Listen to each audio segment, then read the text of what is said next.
Okay.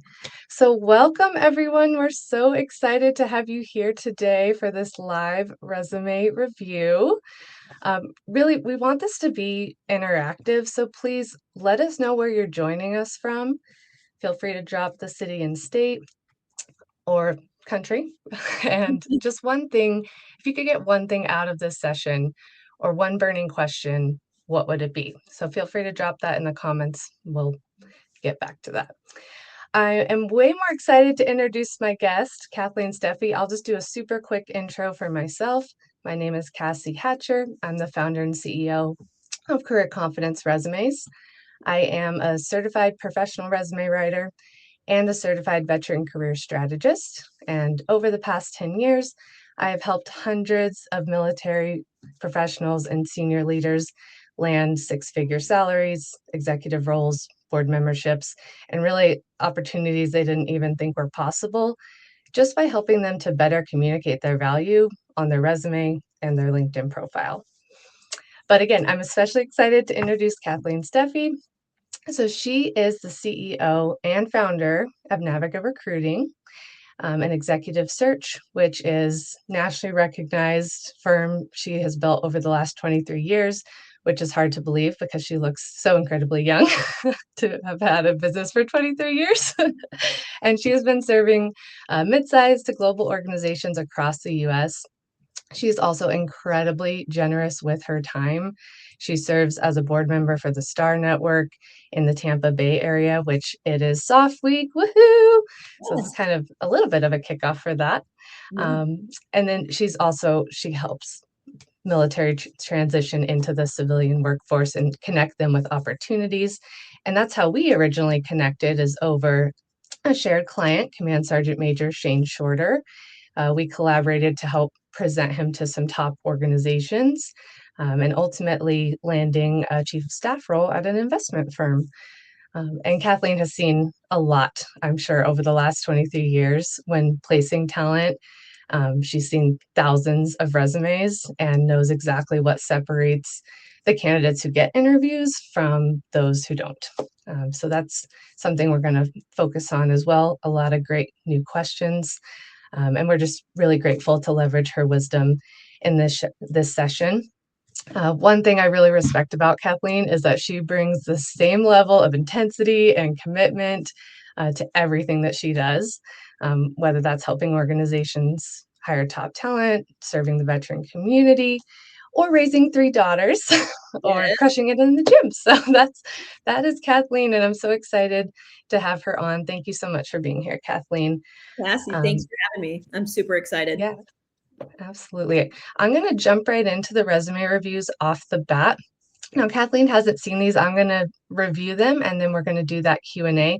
So as you have, those burning questions pop up, please, please, please, let's talk about that and go over those questions. So I'm going to switch my screen. Please let me know if you can't see this. Good. Here, just a second, actually. Let me just people no. Okay. Okay, there we go. Okay, so hopefully everyone can see this first resume. So I am going to start with a military focused resume. That is really my main background is working with military. So let me just open that real quick. So I blocked out all the personal info, of course. This is a resume that I looked at in a Word doc as well as a PDF. And that's something that I was going to bring up to you, Kathleen, later is there a preference with the ATS of Word versus PDF? Because all my training, it says Word doc, Word doc, Word doc. But I know the ATS systems have got more advanced where they can read a PDF most of the time. But Yeah. something I noticed with this one, in particular in the Word doc, is that um, all of their contact information was in the header, which I recommend pulling it out of that header because sometimes ATS systems can't read it. And then also a lot of the core competencies, all the core competencies are in a table. And again, tables, text boxes, and a lot of those really visually appealing, pretty resumes that you see you have to be careful because a lot of them are not ATS friendly. So you do want it to be a plain Word document. That's huge right off the bat. I've had so many clients that just have their contact information in a header, and that is what has blew up their resume where it hasn't been successful. Yep. Okay. And then in the summary, so I typically don't like to say it's a summary because everyone knows it's a summary. Instead, let's really leverage that top third, which is your most valuable real estate, to ensure that we talk about your biggest career highlights. So 10 years of experience is a good start, but I would want to know, especially with like warehouse and distribution and supply chain, you have a lot of metrics to go along with this. How many cross-functional team members? Is if you're giving them a measurable improvement in efficiency, what percentage efficiency was measurable? How much in cost savings? How much in performance optimization? You can usually quantify or give a percentage for all of those things. Okay, and then I would want to know too, like complex projects, what is the value of that project? And the reason why we want to quantify is because you want a results-based resume. You want to be able to show the employer exactly what you can do and not just day-to-day what your duties are. And that is especially for military folks, that's something that we kind of get into. Um, yes, so yeah, cost efficiency, dollar amount in projects, and then for operations, what is the largest budget that you've managed? What is the largest dollar amount in property assets and equipment that you've managed? All of that can be within the top third. And it doesn't have to be your most recent either.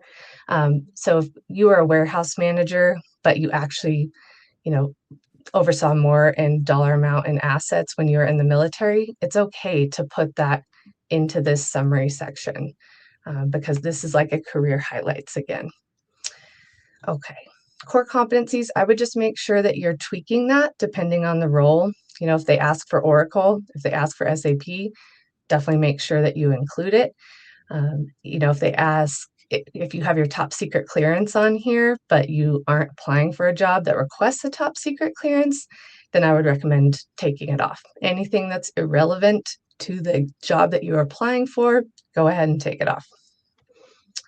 Okay, another ATS thing, and again, this may be my old school thinking, but I typically like to go ahead and use the numerical value for months versus writing out December and April.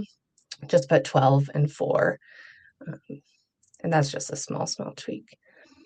Okay, so manage consumable inventory for packing and shipping operations. How much in inventory? You can definitely quantify that. And then bullet points, I like to keep them to like 2 lines. We're getting on to like a third line here, so I would just break this up a little bit. The other thing overall, and I want you to kind of put yourself in the recruiter's shoes, is that this is a lot of text. So imagine like handing someone a giant hamburger and you're like trying to eat it and it's just too big. It would be great to break this up into some subheaders that can also double as keywords. So you could have inventory management, 2 to 3 bullet points about inventory management, warehouse organization, and then 2 to 3 bullet points on that, just to make it a little more bite-sized throughout. Yeah, weekly training sessions covering safety topics. So yeah, risk management is huge. Every company cares about risk management, so that's another separate section that you could have. Reduced workplace risk by blank percent. That would be a great quantifiable there. And then if you not just maintain training documents, but you created SOPs, standard operating procedures, that's another thing that you could add there. What processes did you implement and how did that impact the company? And this is such a great example of someone who is prior military, I believe, if we can, there we go. So 2014 to 2018. Which that's another thing I was going to talk to Kathleen about, but years. Typically, we only go back about 10 years in a resume unless it is super relevant.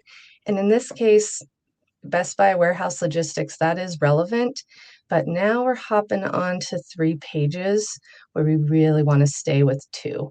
So I would at least make that more concise. But here we go again. So supervised how many team members, what dollar amount in inventory, maximize operational efficiency. That's okay. But yeah, I think that could be made just a little bit more concise and just to get to 2 pages. Education, if you've anytime in the last 10 years, if you've completed a degree, I would include the year. If it's been within the last 5 years and it's super relevant, go ahead and include some significant coursework related to your degree because often it'll double as keywords. And here, hiding at the bottom, bilingual in Spanish and English. I would absolutely add that to the top third because that's a great way to stand out. Yeah, definitely add that to the top third. Okay. I'm gonna go over, I'm only trying to spend about 5 minutes on each resume because I want to have lots of time with Kathleen to answer questions. So this is a completely civilian resume. It does look more distinct. I love that you don't have summary here. Client success manager, that's the job you're targeting. That's what should be in the top third. And for your, baseline or master resume, you can keep it more broad. Let's say you're targeting operations management, project management, program management. But when you apply for a specific role, I really like to change that to the exact job title that you're targeting. And you can even just say target job, project manager 2, whatever it is. And if they put, supervisor, but they make it SPV or something like that, just match that up exactly so that the recruiter knows that you tailored the resume. And I think that it kind of helps you instantly associate you with the job that they're hiring for. Okay. Good tagline. I like that. I wouldn't use like I, me, my at all in a resume. Just start with transform, client success, creating human-centered solutions to drive value and growth. That's great. Okay. Okay, so again, examples of how we can make this measurable. Driving adoption rates. What is the retention percentage rate? Account expansion, does that equal a dollar amount? Could we include that dollar amount there? Measurable revenue growth. If it's measurable, then we should have that number there, ideally. Even if it's just approximate, because I do know I've worked with some clients that have an NDA and they're really hesitant about what they say and including specific dollar amounts, as you should be, but you can at least give them an idea. Was it multi-millions? Was it a few thousand? Give an idea of what that revenue growth is without having to give a specific dollar amount. Okay. Guiding diverse stakeholders, increasing efficiency, reduce. Okay, so we're going through it again. Like, how can we quantify? That's always what I'm looking for because numbers draw the eye. And I like to not just include the numbers, but bold them so that it's really easy and scannable for someone to see those quantifiable results-driven metrics. Again, strengths and competencies, no matter what you call them, just make sure that you're tailoring it to the role, that you're looking at their desired qualifications.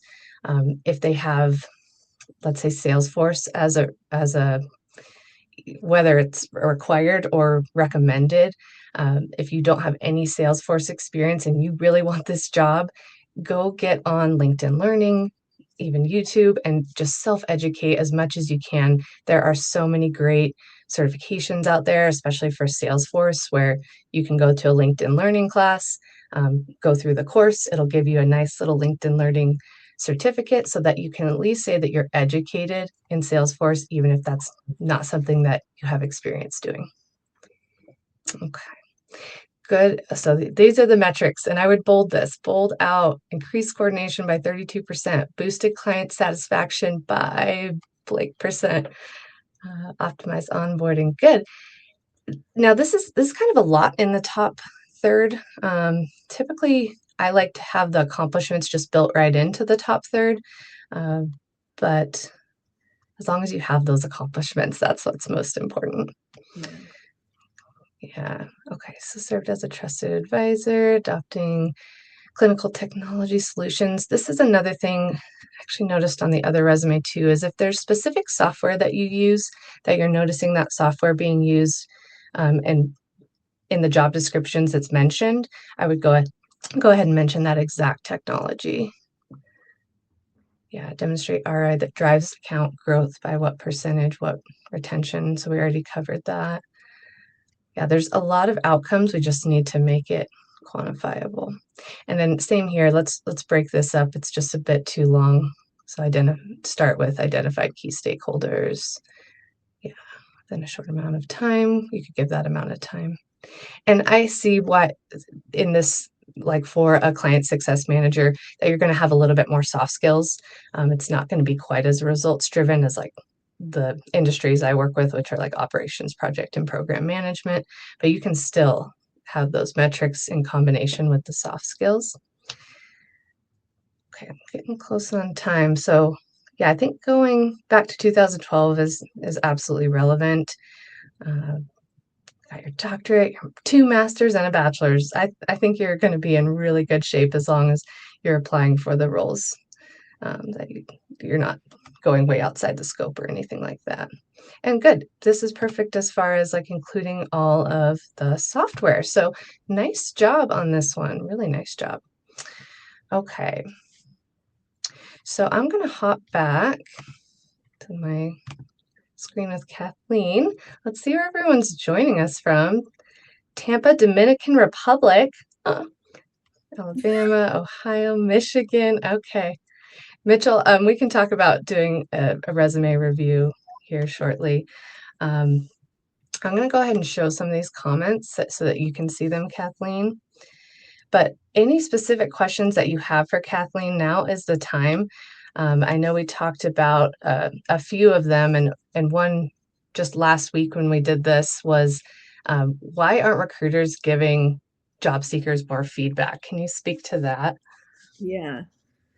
Why aren't recruiters giving job seekers more feedback? It mostly has to do with capacity, right? It's really no other reason. Unfortunately, right now, the way that the application process runs and goes universally, it's a drag, right? It's probably like the worst application process experience in the history of my career, really.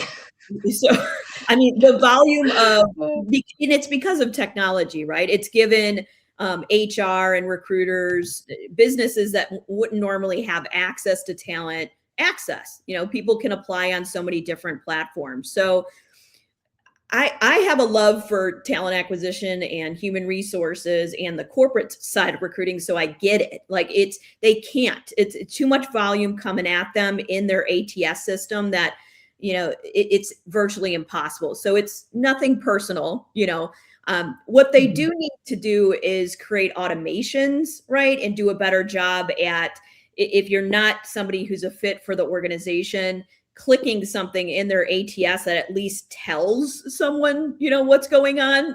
There is that capability inside most ATSs today, but even that is an activity. It takes time to do that for every single person, but I'll just say, I feel you. It's nothing personal, but it's impossible right now. And it can only get better. Let's put it that way. It can only get better.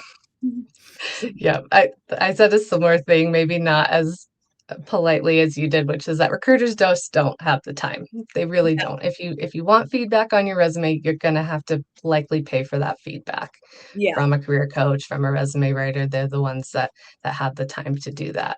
But Right. speaking of ATS, so some of the things I covered, do you find that to be true as far as like you should submit a Word doc versus a PDF?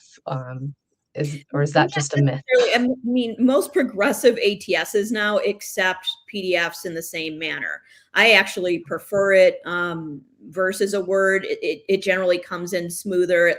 It's locked in place. The formatting doesn't get wacky, Yeah. if it is a PDF. So at this day and age, it really, there's no differentiation in the Okay. ATS. Yeah. Gotcha. And that makes sense because recruiters are on the go, like they might be looking at it on their phone or their tablet or their desktop. So we want it to look the same regardless. Yeah. Okay, that's super helpful. Mhm. And is there any other like strategies, ATS strategies that you would like to share? Well, ATS, the ATS is a baseline, right? So submitting your resume to a company is one strategy, right? You have to look at going after your next career move and job as a holistic activity, right? With many different ways to go about it. Um, the ATS, you manage it through volume, right? So the first 100 people that apply, generally somebody's going to be chosen from that first 100, and it has to do with the capacity, right? Capacity and time. Mhm. So we want somebody to be chosen from the first 100, or else it's just too much, internally. Mhm. So if you're not 1 in 100, maybe you can stretch it and say, okay, I'm 1 of 200. But after that, I just wouldn't even apply, really, because Okay. they need to move on and get it done. So, but from a holistic standpoint, an activity to get a position, a resume is one way of doing it. It's a critical way. You have to have it done, and you have to have it done professionally, but you need to be smart about going after it, and in order to stand out, with the employer. And it's not a hassle, like in a hassling way, but you need to make a call. Wow, can you believe it? An actual phone call, to express interest. Write them a note card, and mail it. Most people are hybrid these days, not only remote. So you can hit them at their, organization, the location that you're going after, with in an express interest. You can send them, some coffee, you can send them some candy, whatever it is. Like, how do you That's a good differentiate your one. process? Now, on LinkedIn, most people aren't even, hitting people up on LinkedIn for a position. Like Mhm. Navica, we've got running at any given time 50 openings, with employers across the world, really. And on LinkedIn, rarely am I getting hit up. Now, don't saturate my inbox because I said, Right. but it's just a nice introduction over LinkedIn. You can do a voice over text on LinkedIn to differentiate and get your voice out there. You could, do a snap of a video and then upload it to LinkedIn to that decision maker. You can also get introductions from people that in your network. So right now, I always tell people you have the network for your job right now. And they're like, well, what do you Mhm. mean? Well, if you actually look around, like say if you're going to target in Tampa specifically, 5 different companies you want to get to know, and you look in your network on LinkedIn alone, who's a first connection, you go and get introductions from that individual on LinkedIn, right? And because you can do group messaging and you can leverage that person. So these are just a few ideas. I'm kind of a crazy lady when it comes to creativity and thinking outside of the box and doing things to differentiate. I was kind of groomed in the .com era of business, so it's just where time to market, whatever it takes, type of mentality. But I really feel that mentality can work today in the job search process and not just rely on an ATS system. Absolutely. And that's such a good point that you are absolutely an out of the box thinker. And if you could send a voice message or a video clip or something, and you're right, as far as like your job that you're targeting, you likely have someone in your network that can help you. And Yeah. even if you don't have someone right now, you can go to that company page, especially for military and veterans. You can filter by anyone who's prior Army. If you're Army, you could search the other branches as well and just see, like, is there anyone who can at least give me some feedback on how the company culture is, any recommendations on my resume. I would start with a soft ask, and not immediately, can you give me an employee referral, even though I don't know you? Oh, So, starting that that process and networking early too, because you have, especially military folks usually have that ramp up time of even up to 18 months where they can start building their network. So I yep, love those ideas. yep. So I know a hot one, and I saw Stephen commented is maybe AI can help. What is AI doing in your world, and is it helping? It's helping with efficiencies in our process, our Mhm. recruiting process. It's helping with narrowing down the 200, like for an example, applicants. Not all ATS systems help, but they're getting better and better with perhaps plugins to do that. So the matching can take place a little easier and quicker. AI has mostly helped our world with efficiencies in our process and the intelligence that it's given us in order to make decisions in our process and selections on the very back end of the process. And I'm talking paper, Mhm. right? AI has not progressed in my world where it's helping diminish the face-to-face evaluation, right? And that voice to ear evaluation that we need, and looking at the behaviors and consistencies that we need from candidates in order to say, all right, they're making me feel good in this process, right? All those things matter. So AI can't replace those things, but it is speeding things up faster.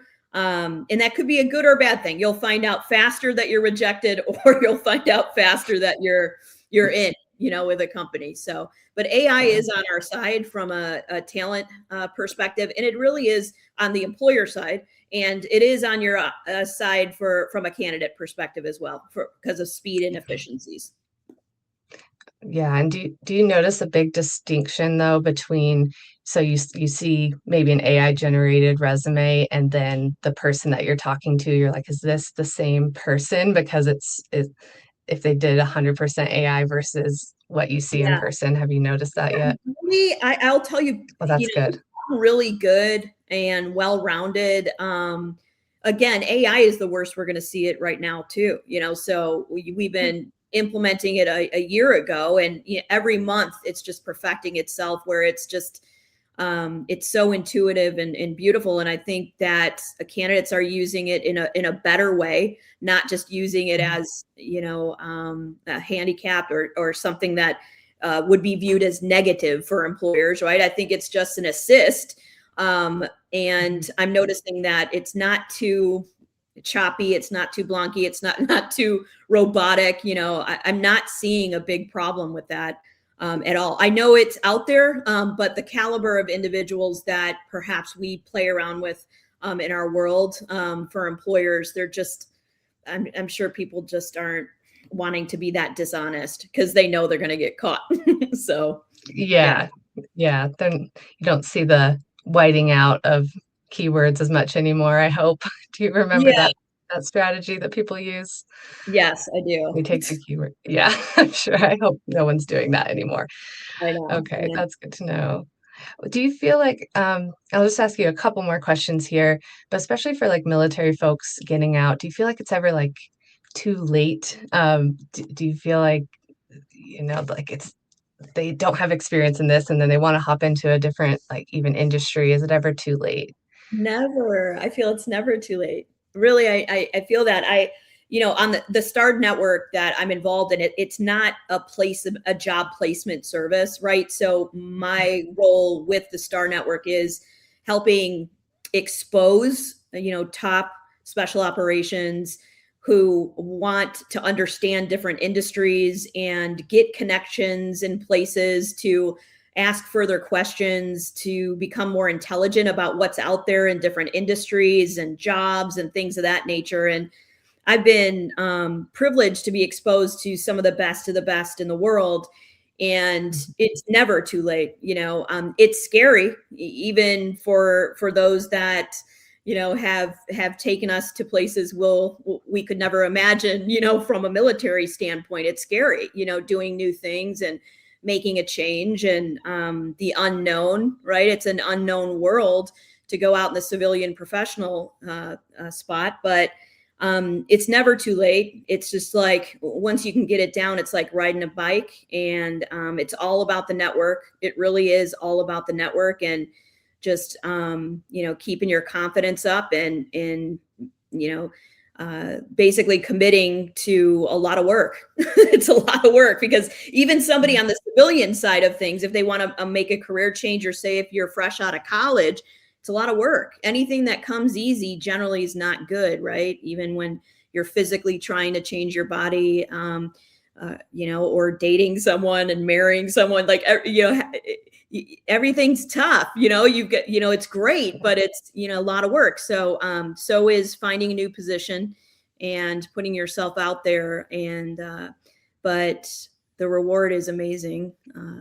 It really Yeah. is. And there's so many overlapping skills. And like Shane's a good example of like he's never worked at an investment or firm before, but he's worked with people and he knows people really well. And he knows how to make organizations extremely efficient and really focus on like building people up Yeah. and as well like he has experience in military tech and even like a little bit of AI. And so like I've had clients that I have a client right now who's on the board membership for Anthropic and how they can take that and apply it to military use. And so there you do have so much potential. And I do have a lot of clients like go into operations management just because, again, they're so great at managing efficient organizations and they just take that and like companies like Amazon, they're like, gimme, gimme, gimme, I want that person. They love that military background. So finding military friendly employers as well,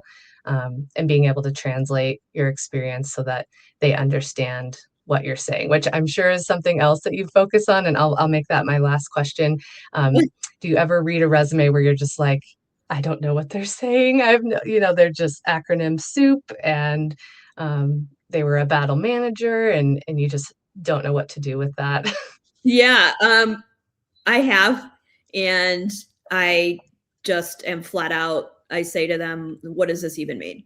You know, Mhm. and that's a gift to have those moments and connections, because when you're sending something like that to an employer, not edited for the civilian space, you're doomed, because no one understands it and no one will stop and ask you, right? No one will Yeah. stop and say, what does this mean? So I see it all the time, and I like those moments because I'm teaching and coaching and making their process better, really.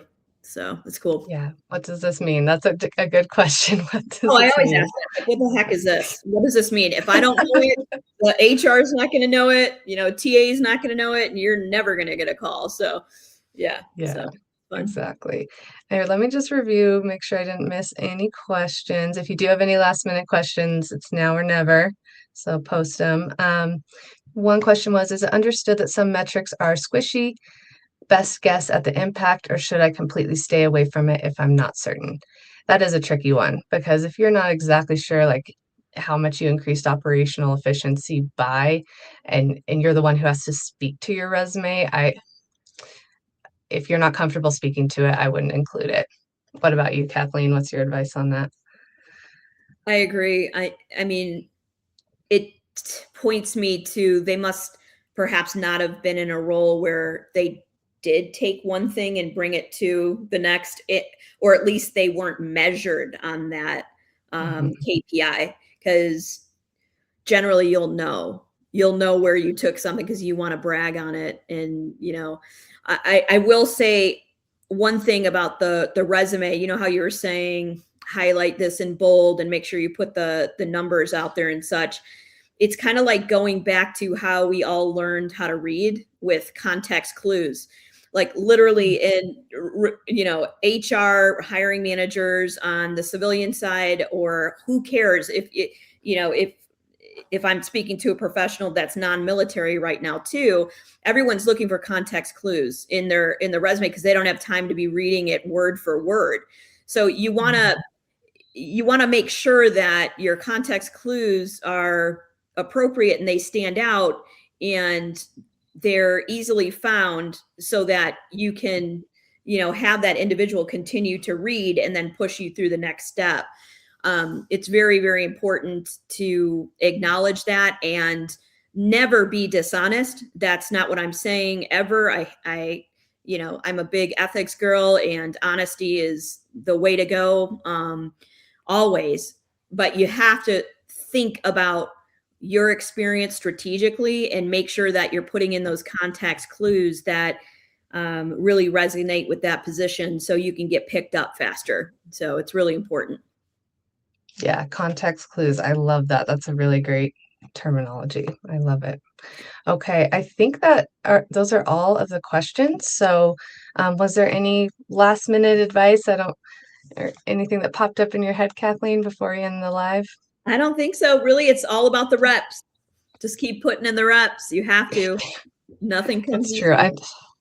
I know a lot of there's like a job seeker fatigue, and I really feel for people who have just put in hundreds of applications and not got any response. But likely, if you've put in hundreds of applications and you haven't got a response, you're probably going way too wide. Yeah. You're applying for jobs above your position, below your position, you're out of your industry, not tailoring. So please, please don't just spray and pray, Yeah. take that master resume and send it out to everyone. Yeah, You have to be tailored and targeted on what you're applying to. for sure. That's so key. Yeah. Well, thank you so much, Kathleen, for your time. I know you have a lot going on this week with SOF. Is there anything else you want to mention as far as events, or Well, you've if you probably are already in done that? Tampa, we've got a bunch of soft events going on this week. So Thursday morning, we've got a breakfast. There is an RSVP for it. You can see it on my LinkedIn feed. And then Thursday, I'm a board member of Downtown Tampa Toastmasters as well. And we're having a soft Toastmasters, which is cool. We're inviting guys and gals who are in town to just pop into the meeting and challenge yourself for impromptu questions and speaking in a group. It's very, very powerful. And then on Friday, it's another RSVP for casual coffee in the morning at the Tampa Club downtown. So we're going to be pretty busy just giving back. Again, nothing is monetized related to the military. I don't do that. It's all about making connections and giving back. It's my heart project and I love it. So it's good stuff. Oh, and thank you so much. We can definitely feel it. And you are, again, so generous with your time. So thank you all for joining us. For those of you who, come back and rewatch this later, if you do have questions later, you can always comment and we'll still see it. But yeah, have a great soft week and we'll see you later. Thanks so much. All right. Bye. Thank you. Bye.